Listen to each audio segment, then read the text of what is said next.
Assalamualaikum warahmatullahi wabarakatuh. Nama saya Supriyana dengan nomor induk mahasiswa 202220200005.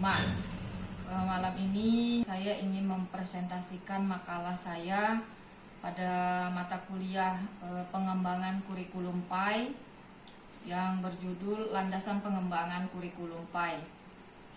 Dosen pengampu Dr. Sumaryanti MPDI.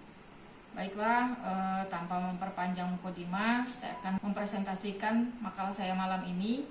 Yang pertama, pendahuluan, latar belakang masalah, yaitu adalah kurikulum, sering dimaknai sebagai plan for learning atau rencana pendidikan. Nah, sebagai rencana pendidikan, kurikulum ini memberikan pedoman dan pegangan tentang jenis, lingkup, urutan isi, dan proses pendidikan.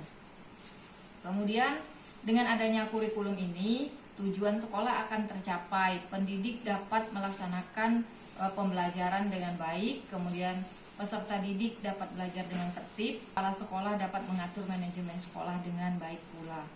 Kemudian, sebagaimana tujuan pendidikan dalam Undang-Undang Dasar Nomor 20 Tahun 2023 tentang Sistem Pendidikan, adapun tujuan pendidikan yaitu berkembangnya potensi peserta didik agar menjadi manusia yang beriman, bertakwa pada Tuhan Yang Maha Esa, berakhlak mulia, sehat, berilmu, cakap, kreatif, mandiri, dan menjadi warga yang demokratis serta bertanggung jawab. Kemudian berdasarkan tujuan pendidikan menurut undang-undang tersebut, Zakia Derajat juga mengatakan bahwa pendidikan Islam adalah sikap pembentukan manusia yang lainnya berupa perubahan sikap dan tingkah laku yang sesuai dengan petunjuk ajaran agama Islam. Kemudian salah satu materi pelajaran wajib yang ada dalam kurikulum yakni mata pelajaran pendidikan agama Islam. Namun selama ini mata pelajaran pendidikan agama Islam yang sering kita singkat dengan PAI itu menjadi kurang bermakna terhadap pengamalan nilai-nilai spiritualitasnya.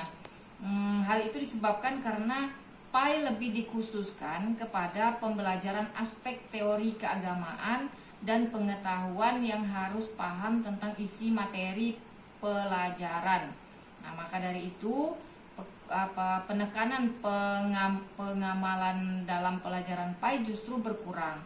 Nah, dari situlah harus ada pengembangan kurikulum PAI dengan mengkaji secara teoritis terhadap masalah-masalah yang ada dalam proses pembelajaran di kelas. Kemudian dalam hal ini saya sebagai penulis itu akan mencoba membahas tentang pengembangan kurikulum PAI dengan teori-teori yang dihubungkan pada realita kehidupan sekarang ini. Adapun rumusan masalahnya adalah bagaimana landasan pengembangan kurikulum PAI. Kemudian tujuan dan manfaatnya. Yang pertama adalah untuk mengetahui landasan pengembangan kurikulum PAI. Manfaatnya, pembahasan ini diharapkan dapat menjadi hasanah intelektual kependidikan sebagai cermin sikap akademik untuk turut memikirkan upaya pemberdayaan sumber daya pendidikan, terutama menyangkut landasan pengembangan kurikulum PAI. Kemudian yang kedua ada landasan pengembangan kurikulum PAI. Pertama, hakikat pengembangan. Pengembangan menunjukkan kepada satu kegiatan yang menghasilkan satu cara yang baru, di mana selama kegiatan tersebut penilaian dan penyempurnaan terhadap cara tersebut terus dilakukan. Pengertian pengembangan ini berlaku juga bagi kurikulum pendidikan.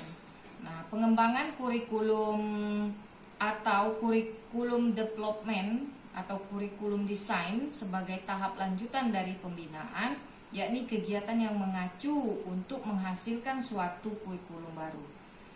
Pengembangan kurikulum adalah suatu proses merencanakan, menghasilkan suatu alat yang lebih baik dengan didasarkan pada hasil penelitian terhadap kurikulum yang tidak berlaku, sehingga dapat memberikan kondisi kegiatan belajar mengajar yang lebih baik. Kemudian pengembangan kurikulum ini adalah istilah yang komprehensif. Di dalamnya mencakup ada perencanaan, kemudian ada penerapan dan ada evaluasi. Kemudian perencanaan ini langkah awal membangun kurikulum ketika pekerja kurikulum membuat keputusan. Kemudian penerapan kurikulum atau bisa juga disebut dengan implementasi kurikulum adalah berusaha untuk mentransfer perencanaan kurikulum ke dalam tindakan operasional.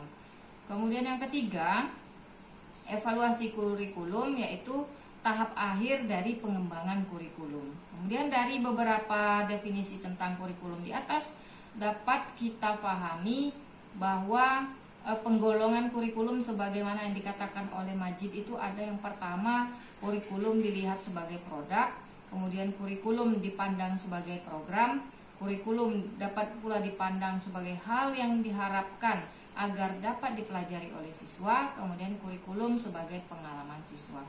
Kemudian selanjutnya, landasan pengembangan kurikulum itu sesuai dengan tujuan pendidikan, yaitu memiliki perbedaan dengan tujuan pendidikan lainnya. Tujuan pendidikan agama Islam itu memiliki perbedaan dengan pendidikan lainnya. Misalnya, tujuan pendidikan menurut paham pragmatis menitik beratkan pada pemanfaatan hidup manusia di dunia. Kemudian, rumusan tujuan pendidikan Islam sangatlah relevan dengan rumusan tujuan pendidikan nasional.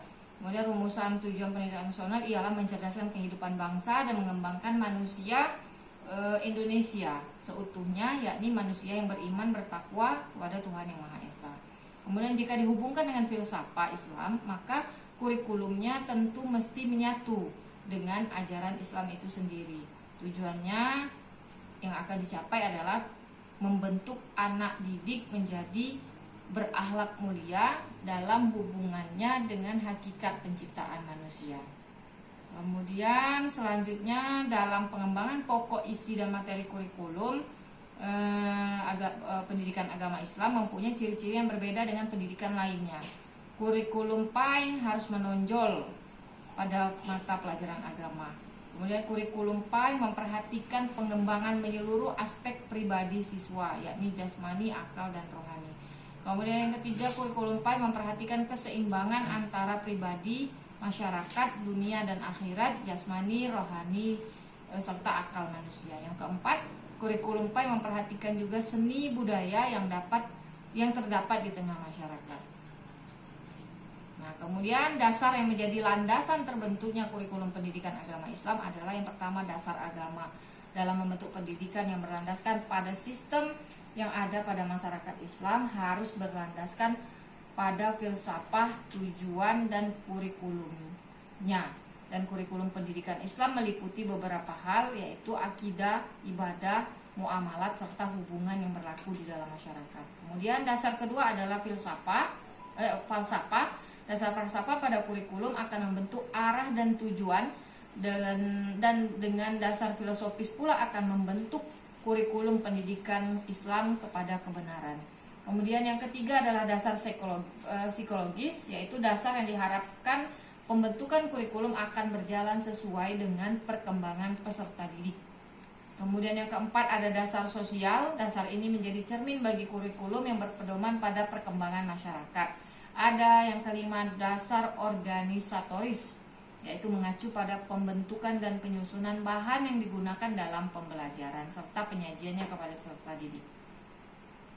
Kemudian terakhir yaitu kesimpulan bahwa pertama, pengembangan kurikulum adalah suatu proses untuk merencanakan menghasilkan suatu alat yang lebih dengan didasarkan pada penelitian terhadap kurikulum yang tidak berlaku sehingga dapat memberikan kondisi kegiatan belajar mengajar yang lebih baik. Kemudian yang kedua, landasan kurikulum diartikan sebagai suatu gagasan, landasan atau asumsi, prinsip yang menjadi sandaran atau titik tolak dalam mengembangkan kurikulum.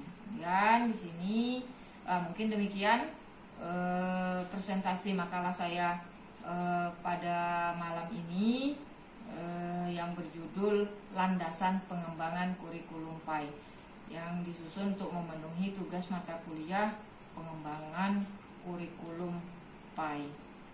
Demikian, lebih kurang saya mohon maaf.